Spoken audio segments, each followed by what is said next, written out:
പശ്ചിമേഷ്യയിൽ ഇന്ത്യയുടെ വമ്പൻ നയതന്ത്ര നീക്കം. അഫ്ഗാനിസ്ഥാനെ ചേർത്ത് പാകിസ്ഥാന് തിരിച്ചടി നൽകാൻ ഇന്ത്യ. പാക് അധീന കാശ്മീരിനെ പിടിക്കാനുള്ള ഇന്ത്യൻ നീക്കത്തിന് വമ്പൻ സഹായവുമായി അഫ്ഗാനിസ്ഥാൻ. കഴിഞ്ഞ ദിവസം ദുബൈയിൽ UAE ഭാഗമായ ദുബായിൽ വെച്ച് ഇന്ത്യയുടെ ഫോറിൻ സെക്രട്ടറി വിക്രം മിശ്രി താലിബാന്റെ വിദേശകാര്യ മന്ത്രിയുമായി കൂടിക്കാഴ്ച നടന്നു. ഏറ്റവും നിർണായകമായ കൂടിക്കാഴ്ച. പാകിസ്ഥാനും അഫ്ഗാനിസ്ഥാനും തമ്മിൽ യുദ്ധം ആരംഭിച്ച ഘട്ടത്തിൽ ഇന്ത്യയുടെ സമ്പൂർണമായ പിന്തുണ അഫ്ഗാനിസ്ഥാന് ഉറപ്പിക്കുകയാണ് ഈ കൂടിക്കാഴ്ചയിലൂടെ ഇന്ത്യ. കഴിഞ്ഞ കുറേ കാലത്തിനിടയ്ക്കുള്ള ആദ്യത്തെ ഇന്ത്യൻ വിദേശകാര്യ സെക്രട്ടറിയും അഫ്ഗാനിസ്ഥാന്റെ വിദേശകാര്യ മന്ത്രിയുമായുള്ള കൂടിക്കാഴ്ച. ഏറെ നിർണായകമായ ഘട്ടത്തിലാണ് ഇന്ത്യ ഇത്തരമൊരു നിലപാടുമായി മുന്നോട്ട് പോകുന്നത്. അന്തം വിട്ടു നിൽക്കുകയാണ് പാകിസ്ഥാനും ചൈനയും അടക്കമുള്ള രാജ്യങ്ങൾ. നമുക്കറിയാം, ഇന്ത്യയുടെ ശത്രു രാജ്യങ്ങൾ ഓരോന്നായി തകർന്നുകൊണ്ടിരിക്കുകയാണ്. അടുത്തിടെ പാകിസ്ഥാനിൽ ആഭ്യന്തര സംഘർഷം ഉണ്ടായിരിക്കുന്നു. ബംഗ്ലാദേശിലാകട്ടെ ആഭ്യന്തര സംഘർഷം മൂർച്ഛിക്കുന്നു. ബംഗ്ലാദേശിന്റെ വലിയൊരു ഭൂപ്രദേശം അരാക്കൻ ആർമി പിടിച്ചെടുത്തിരിക്കുന്നു. ഈ ഘട്ടത്തിൽ കൂടിയാണ് ഇന്ത്യയുടെ നിർണായകമായ നീക്കം എന്നുള്ളത് ഏവരെയും അത്ഭുതപ്പെടുത്തുന്നതാണ്. എന്താണ് ഇന്ത്യയുടെ വിദേശകാര്യ സെക്രട്ടറിയും താലിബാന്റെ വിദേശകാര്യ മന്ത്രിയും തമ്മിലുള്ള കൂടിക്കാഴ്ചയുടെ പ്രസക്തി? നിലവിൽ അഫ്ഗാനിസ്ഥാനും പാകിസ്ഥാനും തമ്മിൽ ഉടലെടുത്തിരിക്കുന്ന സംഘർഷം നമുക്കറിയാം.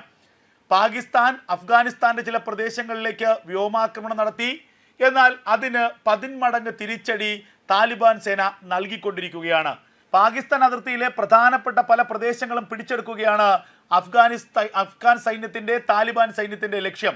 പ്രത്യേകിച്ച് ഖൈബർ ചുരം അടങ്ങുന്ന ഭൂപ്രദേശങ്ങൾ, അവയൊക്കെ തന്നെ അഫ്ഗാനിസ്ഥാന്റെ ഏറ്റവും തന്ത്രപ്രധാനമായ മേഖലകളായി കണക്കാക്കപ്പെടുന്നു.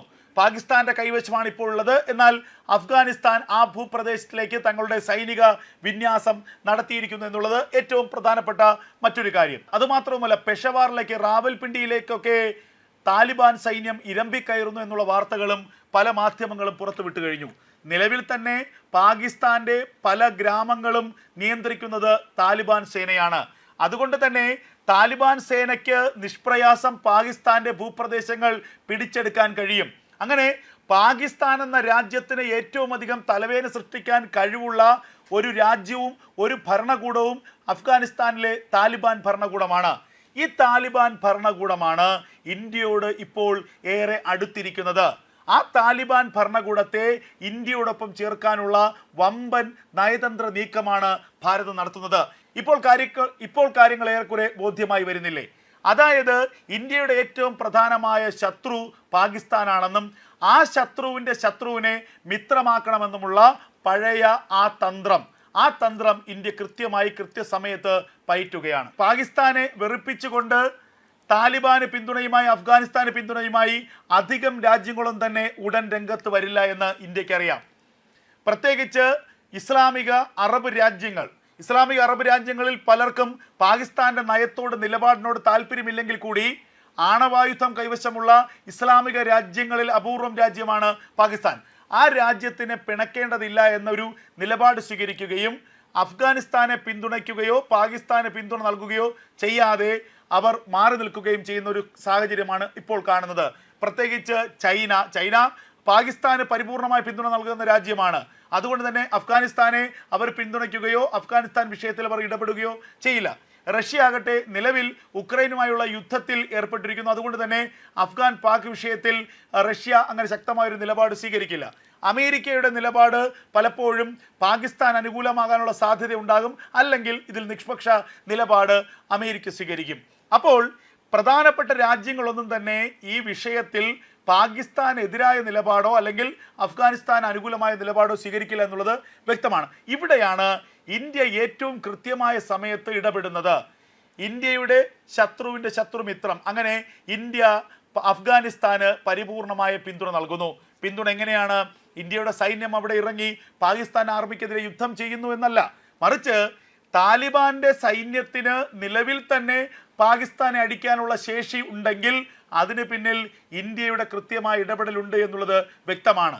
എങ്ങനെയാണ് അരാക്കൻ ആർമി, വളരെ ചെറിയ സൈനിക ശേഷിയുള്ള വളരെ കുറച്ച് ആയുധങ്ങൾ മാത്രമുള്ള അരാക്കൻ ആർമി സൈനികപരമായി അവരെക്കാൾ എത്രയോ മടങ്ങ് വലിപ്പമുള്ള ബംഗ്ലാദേശിൻ്റെ ഔദ്യോഗിക സേനയെ അടിച്ച് തുരത്തിയത്? എങ്ങനെയാണ് ബംഗ്ലാദേശിൻ്റെ വലിയ ഭൂപ്രദേശം അരാക്കൻ ആർമി പിടിച്ചെടുത്ത ശേഷം അരാക്കൻ രാജ്യം അവർ പ്രഖ്യാപിക്കുന്നത്? രഖൈൻ സ്റ്റേറ്റിനെ അടക്കം, മ്യാൻമാറിലെ രഖൈൻ സ്റ്റേറ്റിനെ അടക്കം അവർ ഉൾപ്പെടുത്തിക്കൊണ്ട് വലിയൊരു രാജ്യത്തിനെ ഉണ്ടാക്കാൻ, വലിയൊരു രാജ്യം പ്രഖ്യാപിക്കാൻ എങ്ങനെയാണ് അരാക്കൻ ആർമിക്ക് ഒരു സൈനിക ശേഷി കൈവന്നത്? അവിടെയാണ് നമ്മൾ ചിന്തിക്കേണ്ടത്. അവിടെയൊക്കെ ബാഹ്യമായ പിന്തുണ അരാക്കൻ ആർമിക്ക് ലഭിച്ചിട്ടുണ്ട്. അല്ലെങ്കിൽ ബംഗ്ലാദേശ് സേനയെ ഒരിക്കലും അവർക്ക് തുരത്താൻ കഴിയില്ല. ഇതിന് സമാനമായ ചില ഇടപെടലുകൾ അഫ്ഗാനിസ്ഥാനിലെ താലിബാൻ സേനയ്ക്ക് ഉണ്ടായിട്ടുണ്ട്. ബാഹ്യ പിന്തുണയോടുകൂടി ബാഹ്യ ശക്തികളുടെ സഹായത്തോടു കൂടിയാണ് പാകിസ്ഥാനിലേക്കുള്ള അവരുടെ ശക്തമായ തിരിച്ചടി എന്നുള്ളത് വ്യക്തമാണ്. അതിന് പിന്നിൽ ഇന്ത്യയിലെ രഹസ്യാന്വേഷണ ഏജൻസികൾ കൃത്യമായ പങ്കുണ്ട്. ഇന്ത്യയുടെ സൈനിക സഹായം അഫ്ഗാനിസ്ഥാന് ലഭിച്ചിരിക്കുന്നു. അപ്പോൾ ചോദിക്കും, അഫ്ഗാനിസ്ഥാനിലെ താലിബാൻകാർ ഇന്ത്യക്ക് നാളെ തലവേദനയാവില്ലേ? സ്വാഭാവികമായി സംഭവിച്ചിരിക്കാം. ഒരു കാലത്ത് ഇന്ത്യ പാലൂട്ടി വളർത്തിയ ബംഗ്ലാദേശ് ഇന്ത്യക്കെതിരായി. പക്ഷേ ആ ബംഗ്ലാദേശിന് പിന്നീട് സംഭവിച്ചത് എന്താണ്? അതൊക്കെ മാത്രമേ താലിബാന്റെ കാര്യത്തിലും ഇനി ഉണ്ടാവാൻ സാധ്യതയുള്ളൂ. നിലവിൽ താലിബാൻ ഇന്ത്യയുടെ സൗഹൃദ രാജ്യമാണ്. താലിബാൻ ഇന്ത്യയുടെ ഒരു സൗഹൃദ ഭരണകൂടമാണ്. പാകിസ്ഥാൻ എന്ന പാകിസ്ഥാൻ എന്ന ശത്രുവിനെ നേരിടാൻ ഇന്ത്യയും അഫ്ഗാനിസ്ഥാനും, ഇന്ത്യയും താലിബാനും ചേർന്നിരിക്കുന്നു എന്ന് ചുരുക്കം. അങ്ങനെ പാകിസ്ഥാനെ അടിമുടി തകർക്കാനുള്ള ഇന്ത്യയുടെ പദ്ധതികളുടെ അവസാന ചുവടാണ് അഫ്ഗാനിസ്ഥാനുമായി താലിബാനുമായുള്ള ഇന്ത്യയുടെ ഒരു ബന്ധം. നേരത്തെ തന്നെ ഇന്ത്യ വലിയ തോതിൽ താലിബാന് സഹായങ്ങൾ നൽകിയിരുന്നു. അത് സാമ്പത്തികമായി കൊള്ളട്ടെ, അതുപോലെ തന്നെ അവിടെയുള്ള റോഡുകൾ നിർമ്മിച്ച് നൽകി, അവിടെ വലിയ ഇൻഫ്രാസ്ട്രക്ചറുകൾ നൽകി, അവരുടെ പാർലമെൻറ്റ് തന്നെ നിർമ്മിച്ച് നൽകിയത് ഇന്ത്യയാണ്. അതുപോലെ മരുന്നുകൾ നൽകി, ടൺ കണക്കിന് ഭക്ഷ്യധാന്യങ്ങൾ നൽകി, അതുപോലെ കൊറോണ വൈറസ് നൽകി. അങ്ങനെ എല്ലാ തരത്തിലും ഇന്ത്യ താലിബാനെ അഫ്ഗാനിസ്ഥാനിൽ സഹായിക്കുന്നുണ്ട്. എന്നാൽ ഇപ്പോൾ നിലവിലെ സാഹചര്യത്തിൽ പാകിസ്ഥാനുമായി ഉടലെടുത്തിരിക്കുന്ന സംഘർഷത്തിൽ ഇന്ത്യയുടെ പരിപൂർണ പിന്തുണ അഫ്ഗാനിസ്ഥാനാണ്, താലിബാനാണ്. താലിബാൻ സേനയോട് ഇന്ത്യ പറയുകയാണ്, പാകിസ്ഥാനെ കയറി അടിക്കൂ, പാകിസ്ഥാനെ തീർക്കൂ, നിങ്ങൾക്ക് ഞങ്ങളുടെ പിന്തുണയുണ്ട്. ഈ സാഹചര്യത്തിൽ അമേരിക്കയ്ക്കോ ചൈനയ്ക്കോ റഷ്യയ്ക്കോ പോലും ഈ വിഷയത്തിൽ ഇടപെടാൻ കഴിയില്ല എന്നുള്ളതാണ് യാഥാർത്ഥ്യം.